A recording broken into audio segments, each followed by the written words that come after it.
So this week in the New York Times, skin cells are turned into stem cells, which means they're undifferentiated. They can become anything. They're then directed to become neurons, and then they get organized. Clusters of living brain cells are teaching scientists about diseases like autism. With the new findings, some experts wonder if these organoids, whatever that means, may become too much like the real thing.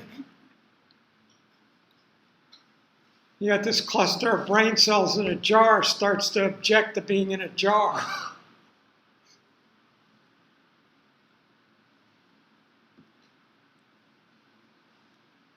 Been grown a few weeks earlier in a biologist's lab. So they discovered that these things organize themselves. They then start making wrinkles like on the surface of the brain. And then they start sending out brain waves in organized patterns. So thinking, what the hell are they saying? So this stuff is just going on all the time. And if you're like me, interested in that stuff, you notice it and you say, oh, what does that mean? So anyway, that's a little thought for the day. How you can sort of follow these trails. So what was I going to talk about? One more thing. Put away the Greek sculpture. Put away the New York Times. Put away the self-organization.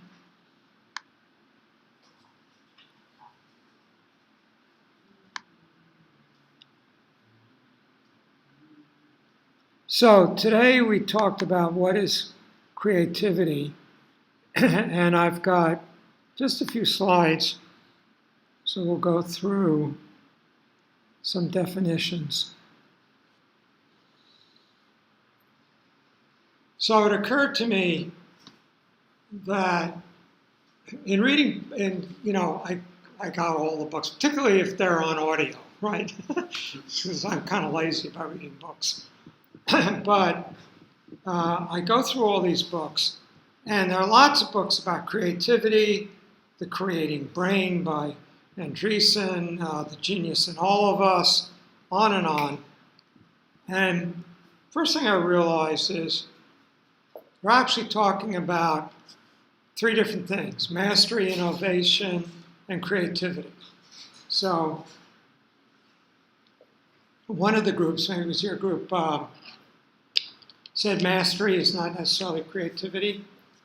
So imagine you become an excellent violin player, your second violin in an orchestra. First violin is the assistant conductor, has to take over as conductor if anything happens to the conductor. So that's, requires more imagination. But your second violin, your excellent violin player, we want to say that's creative. And certainly when you play any work of music, it's continually interpretive. You're engaged in a creative act. But is that the same as what the composer does in creating the music? So, actually I got more of them here. Mastery, problem solving, innovation, creativity, visionary creativity. Well, I'm not too sure I do a good job at distinguishing between innovation and creativity. So, mastery, how many people have heard of the 10,000 hours thing? So that's going around, and there's now some criticism of it. It was written about by Malcolm Gladwell, but it's not his thing. Malcolm Gladwell popularizes the work of other people. So it's K. Anders Ericsson did this research, and he showed that mastery of just about any discipline requires 10,000 hours of deliberate practice. So 10,000 hours is like 10 years, which you can see if you do 4 years of college, 2 years of graduate school, 6 years, 4 years working in an office, and then you've mastered your discipline in design or whatever it's going to be. So that, that seems to make sense. But it's additional research doesn't really confirm this. It's obvious you can't do something without practicing. You're not going to be a violin player if you don't practice. But he looked at several fields: chess, violin playing, tennis, golf. And what popularizers said is, okay, what about a prodigy like Mozart, who at the age of, I don't know what, 4 or 6, is composing beautiful stuff? And the people who hold to this argument says, well, it wasn't really doing anything original until he put in his 10,000 hours. But right away, we're confusing something. The 10,000 hours leads to mastery, not necessarily creativity. There are plenty of people that practice and they don't become Mozart. They become an excellent violin player, but they don't become a genius composer who revolutionizes the field. Well, that's what they try to claim. And then they go on and they say the Beatles got stuck in Hamburg for a few years playing in nightclub dives, and that put in their hours.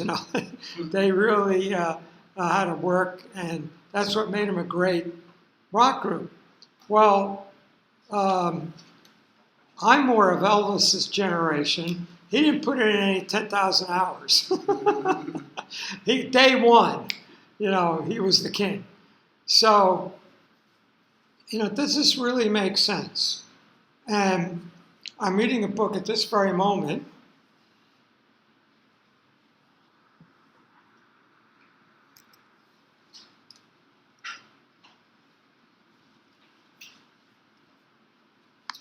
called Reach. When I say reading, I mean listening to. And apparently it's no, I don't want dental floss. Jeez, what's the subtitle of this book?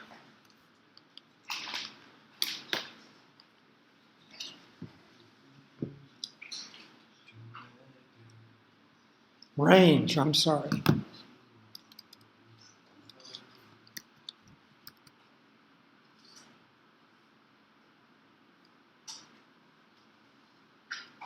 And I want A.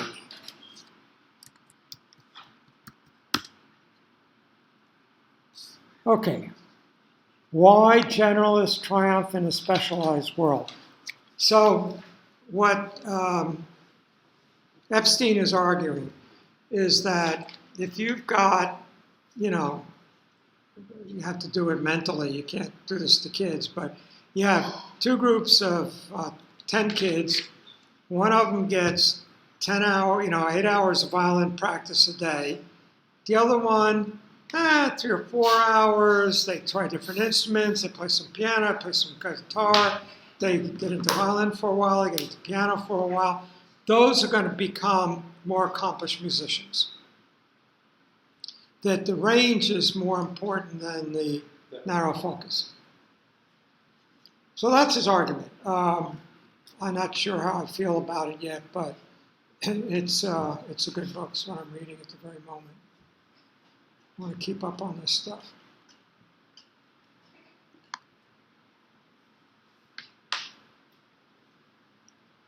So there are people that are challenging this focused 10,000 hour thing.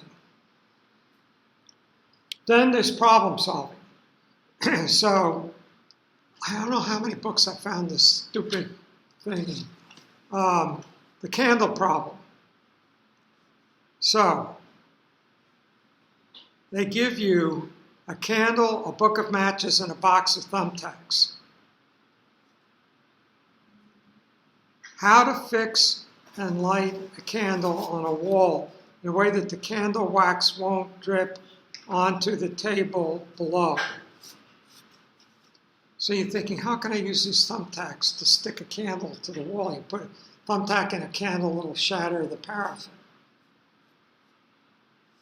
And the answer is you use the tacks so you've got matches, box of thumbtacks, and a candle, and a wall. So the answer is you stick the thumbtack box to the wall with a thumbtack and put the candle in the box, and then light it with the match. Okay.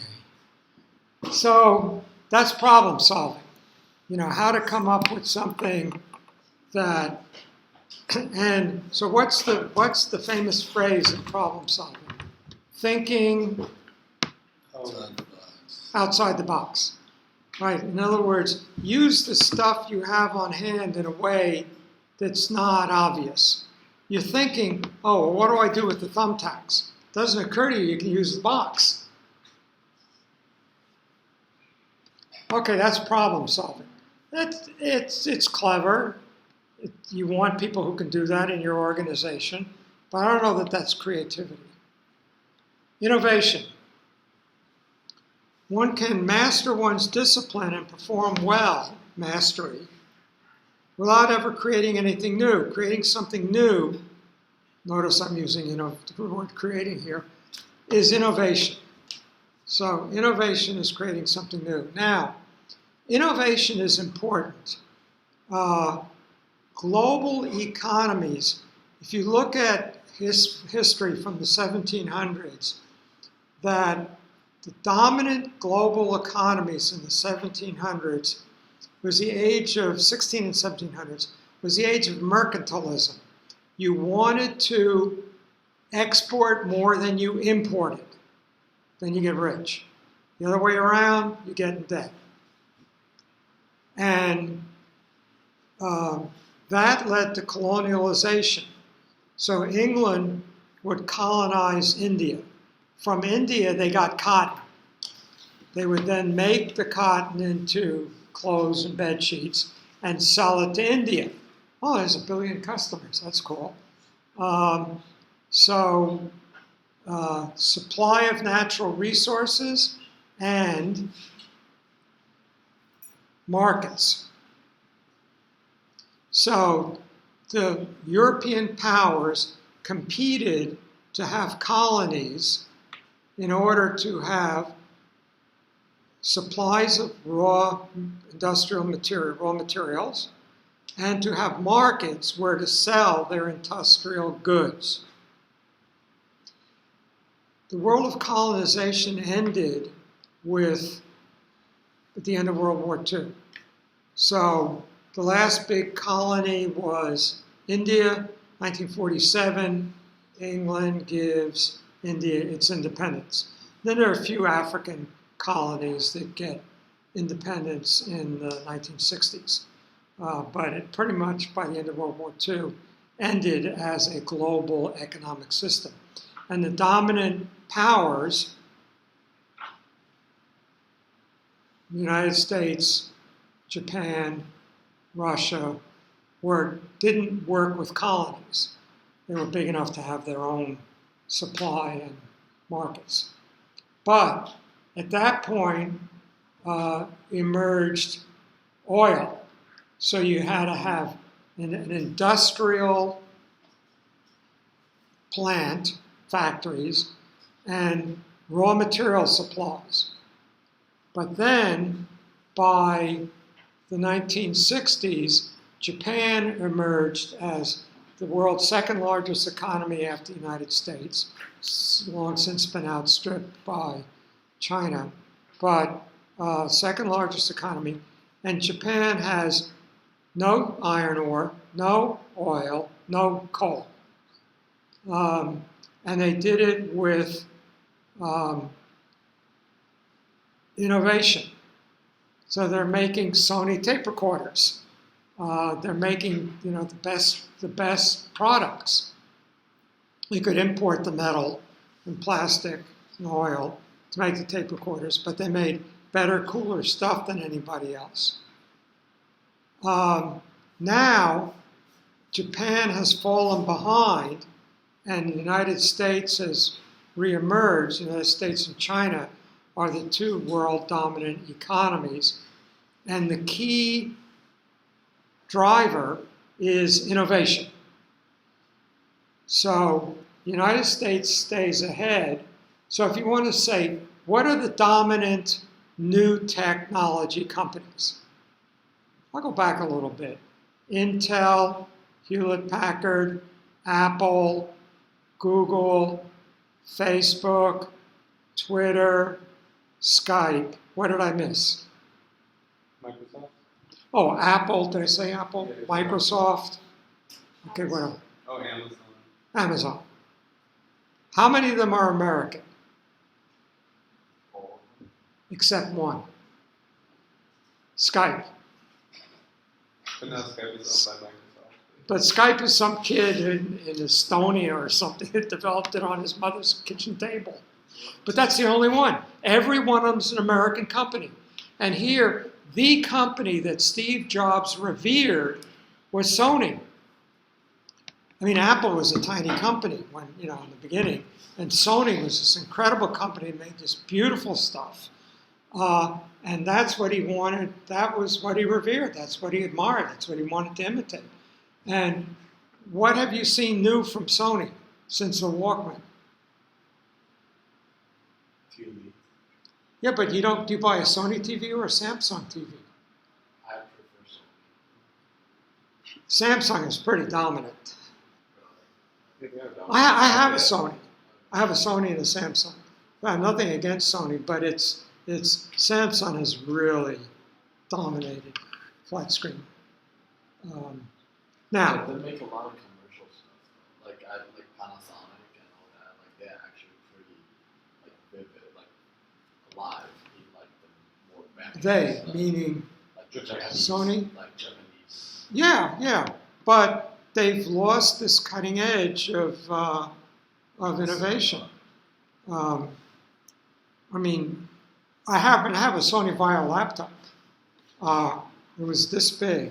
Before the MacBook Air. It was a beautiful, tiny little computer. But they haven't done anything innovative. Nobody. Who has a Sony laptop? They make them, but... Pardon? I think they sold Vaio. They don't even make it anymore. Okay. So, innovation. Now, there's a book, Where Good Ideas Come From, about innovation. It's one of the books I read that I thought was very good. So where does innovation come from? The adjacent possible. Imagine a world of connected rooms. You can go from, you're in a room and there are 4 doors. You go through one of the doors, you're in a room that's got 4 doors. You can go from room to room, but you can never skip a room. In other words, when you innovate, you can only build on what you have. So the adjacent possible. You can never skip a room. Innovation can only be built on what is already established. Liquid networks. You got to be able to call up people. Some years ago, I built an online system for a company. And this is before the web. The internet existed, but that's just networks. There was no World Wide Web. And what you used was bulletin board software. So I knew a guy that I worked with at the Joseph Campbell Foundation who was he was good at Windows. I had a Mac. I'm not, very techy. So he could format his hard disk and all that cool stuff. So we got together. We went to a conference in Chicago. We met a kid, 20-year-old high school dropout. We brought him to New York as our techie. He sat there and he, banged out the code, built the whole system, the billing system and everything. So, I was able to, and then I had the client. So I was able to put together the pieces to build this company. So that's liquid networks. The slow hunch, in which ideas may germinate for years before crystallizing. serendipity of accidental connections, in which I just showed you that thing about neurons in clusters. You know what they're doing with them? They're putting them in robots.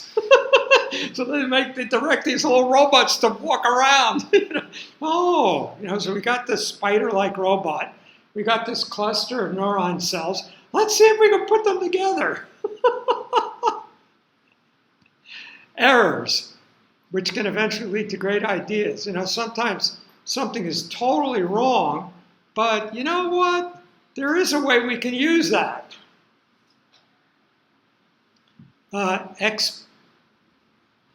Exaptation.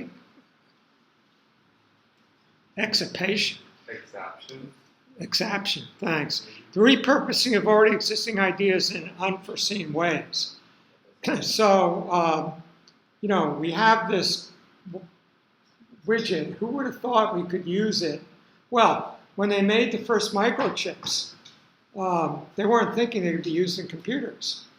The idea, and the 4004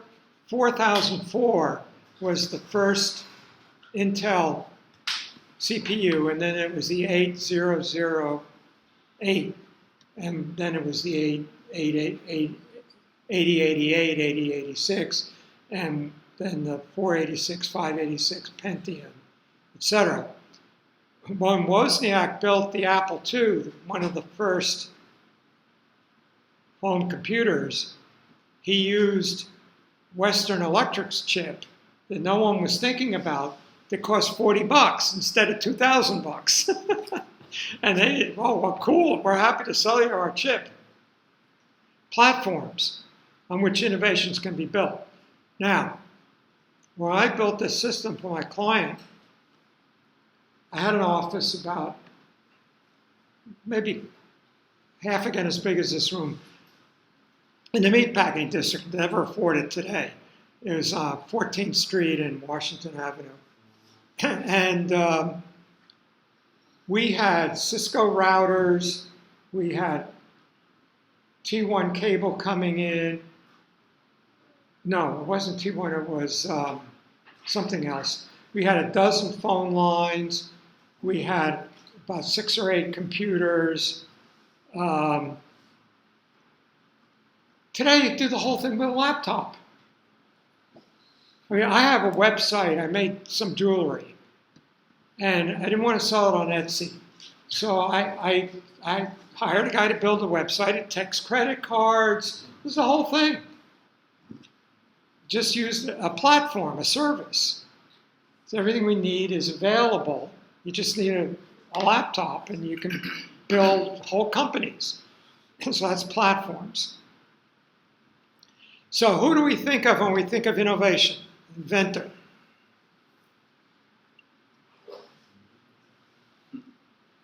Who's that? Dyson. With his stupid vacuum cleaner with the ball. And we talked about this last week. What's he working on now? Electric car. And it's like he's keeping it secret. So is it, it's pretty hard to compete with. I mean, Tesla's going to have a big problem when Volkswagen and BMW get into electric cars, and they have huge. They have capital, they have factories, they have, all this stuff. Wow. Okay, then ordinary creativity. And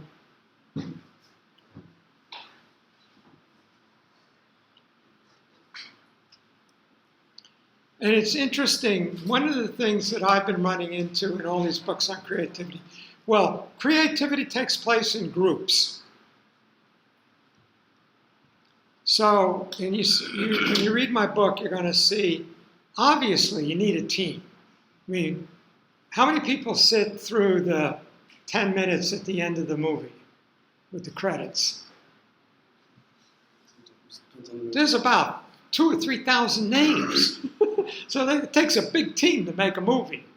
But at the same time, there's a creative, if it's a good movie, if it's not just the 15th Avengers, a stupid movie. The thing I hate about that is I really liked Iron Man. It was cool. Great movie. But what happens is, well, some people like Iron Man and some people like Johnson. What? Black Widow. What is she? Oh, Scarlett Johansson. Scarlett Johansson. Oh, And some people like the Hulk. And some people, let's put them all in the same movie and we'll get a bigger audience. How can you have a guy in a metal suit dealing with a god? Which realm are we in here? That's Marvel's world. Disney's world. Right. Yeah. So creativity is the bringing into being of something new that was not previously obviously, that exhibits beauty or utility. That would be a dictionary definition. In other words, nobody has any idea what creativity is. So, creativity, an elegant meal could be creative. A brilliant legal brief could be, that's, really creative thinking there and how you strategize that legal brief. So I didn't write a book about creativity.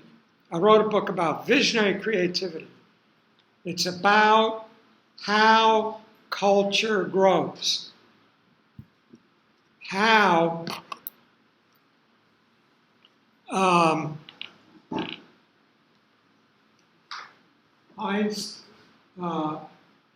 Newton's world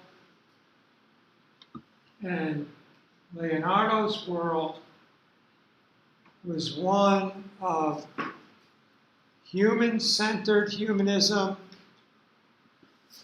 with rationalized uniform space and time, which we occupy and organize with perspective, in which gravity and optics act. So that is the world the Renaissance artists, who were 200 years before Newton, but perspective painting is Newton's vision. Yeah. So would you say visionary creatives are people who facilitated these changes, or that were tapped into the culture and just said what everyone else didn't want, or was thinking but didn't say? Both. Okay. In other words, they're part of the culture and they then extend it. But they extend what they work from the existing culture and extend it. If they simply are in it, I might have it in my book, but this is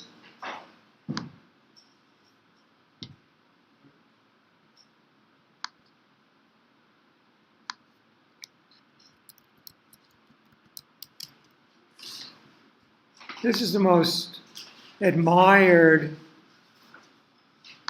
glass skyscraper, the Seagram building.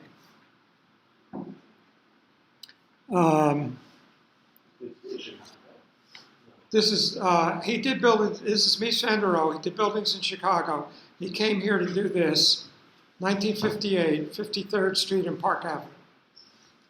And it's sheathed in bronze metal and bronze tinted glass. Now, if you did a building like that today, and your building is elegant, well laid out, well proportioned, perfect detailing, nobody would pay any attention. They'd say, Mies already did that 60 years ago.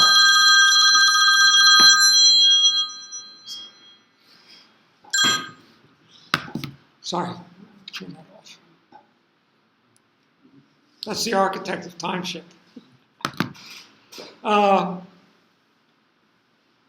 So that was a great building in 1958. If you did that building today, people, yeah, it's a good building. Nobody would put it in a magazine because it's a 60-year-old idea. Here's the plaza.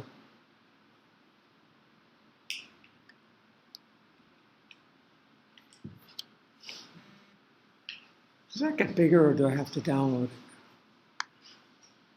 Can you maybe just click on it? Click on the image. There we go. So it's of its time and also extends it. It's got to be both. So there's a dialogue between the creative and the culture. The creative is part of the culture, but the creative also creates the development of the culture. So if we look at Leonardo da Vinci, we're going to see that there are dozens of they're not as good as he is, but there are dozens of artists working in perspective at that time.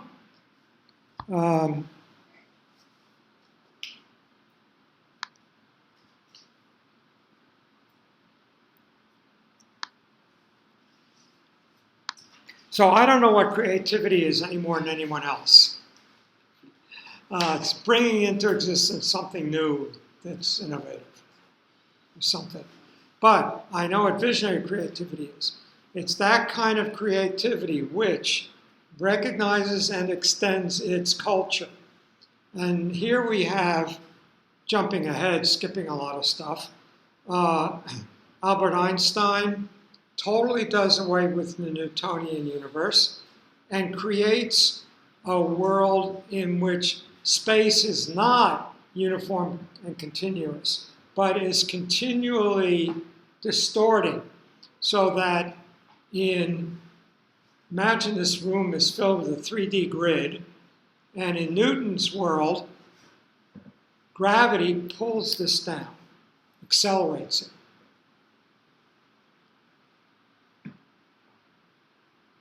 How does that work? Gravity's a force. Okay, what if I put a lead plate underneath that? Will that stop the force? Well, it'll still fall. It'll just stop the motion. Yeah, but I mean, so what is force? Some invisible magic fingers that reach out and grab it? What is it? Yeah. What is gravity? The ghost of Newton. Newton never said. Einstein says, you know what? I have a thought. This is moving. I can tell it's moving. I feel the force. And now it's not moving. Space is collapsing. And this is staying still in collapsing space. Because there's no force. There's no magic. There's no force. But the Earth curves space. Curving meaning distorting it both in space-time, which produces this effect. That's what Salvador Dali is talking about right here. Time is not uniform.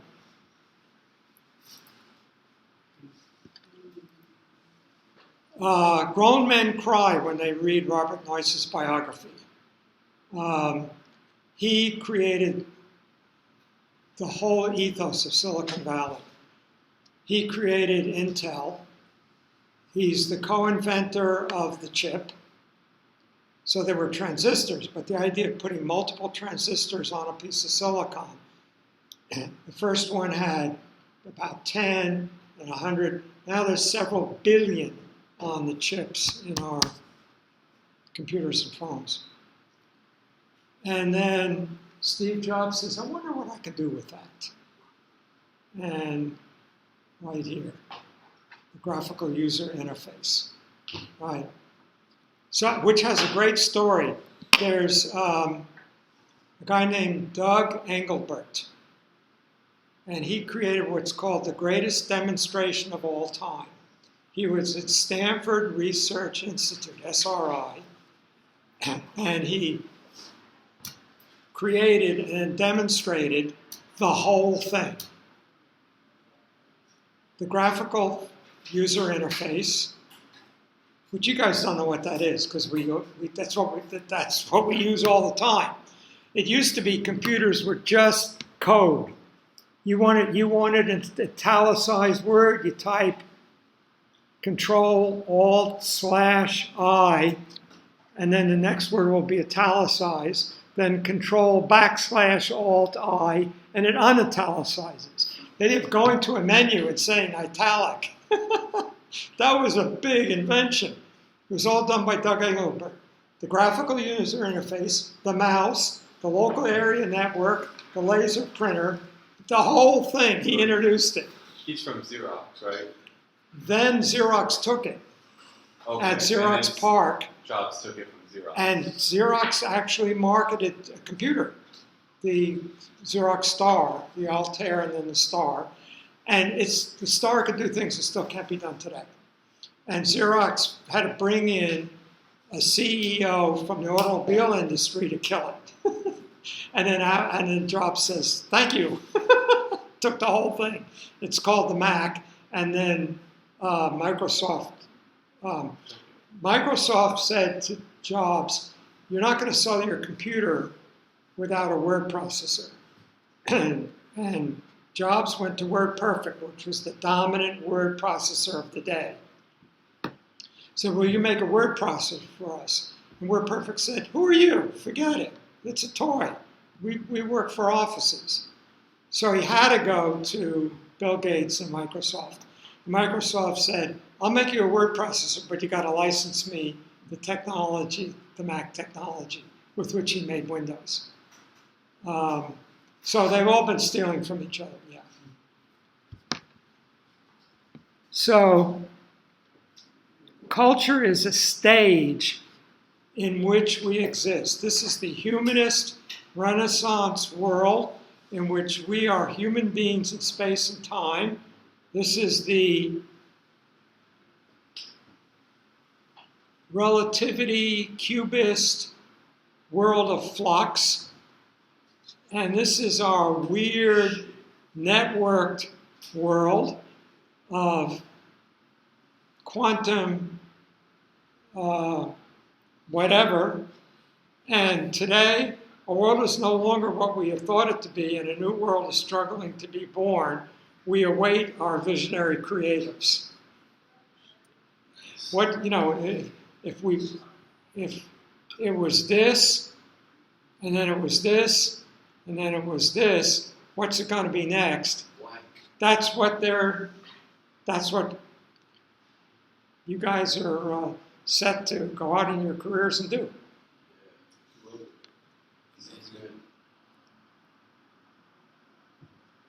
Helps it to be a native networker, right? How many people feel natively comfortable on Facebook and Twitter? I don't really use Facebook or Twitter. Right. Yeah, feel comfortable. Is anybody here, anybody in your department, an influencer?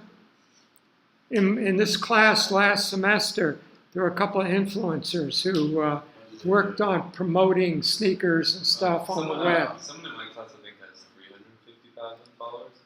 So they're an influencer. I don't know. They get paid? Yeah, they get paid. Cool. See if they want to come visit us. Okay. Those are the people we want to meet. Pardon? Do you want to be an influencer? No, I want to hire one. To influence